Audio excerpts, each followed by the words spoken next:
Hello বন্ধুরা, আজ বানাবো চাউমিন। তো এখানে চাউমিনটা সিদ্ধ করে রেখে দিয়েছি। চিকেন চাউমিন করব, তার জন্য চিকেনটাকে ছোট ছোট করে কেটে রেখেছি। এখানে রেখেছি টমেটো কুচি, গাজর কুচি, কাঁচা লঙ্কা, আর এখানে পেঁয়াজ কুচোনো। তো চিকেনটা বোনলেস চিকেন আছে, কোনো হাড় নেই, নরম। আর এখানে বিনসটা ভালোভাবে ভেজে রেখেছি। তো প্রথমে চাউমিনটাকে একটু হালকাভাবে ভেজে নেব, হালকা করে ভাজবো, ভেজে তুলে নেব।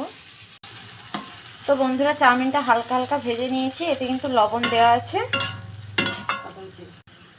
আর এই চাউমিনটা পুরো সাদা তেলেই ভাজা হবে। তো এবার এটাতে যোগ করব সয়া সস।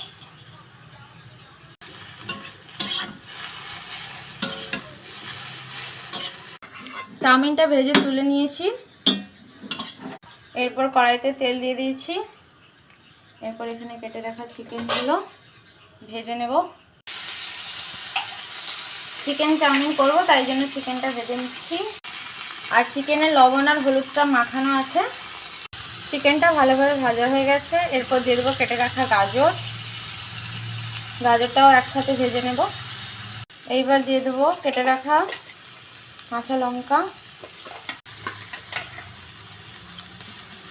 এরপর দিয়ে দেবো কেটে রাখা পেঁয়াজ, টমেটো, ভালো করে ভেজে নেব।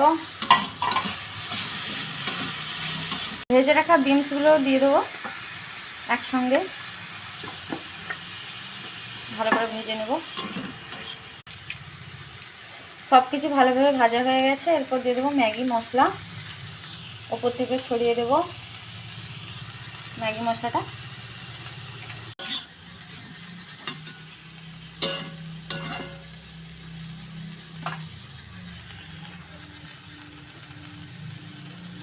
সব কিছু ভালোভাবে ভেজে নিয়েছি। এরপর ভেজে রাখা চাউমিনগুলো ওপর থেকে দিয়ে দেব।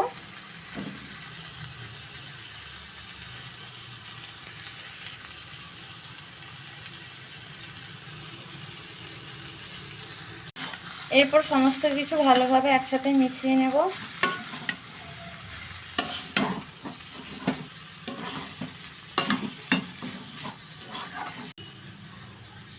তো সব কিছু মিশিয়ে নিয়েছি সুন্দরভাবে, দেখতেও দারুণ লাগছে। তো এইভাবে বাড়িতে সবাই বানিয়ে খাবেন।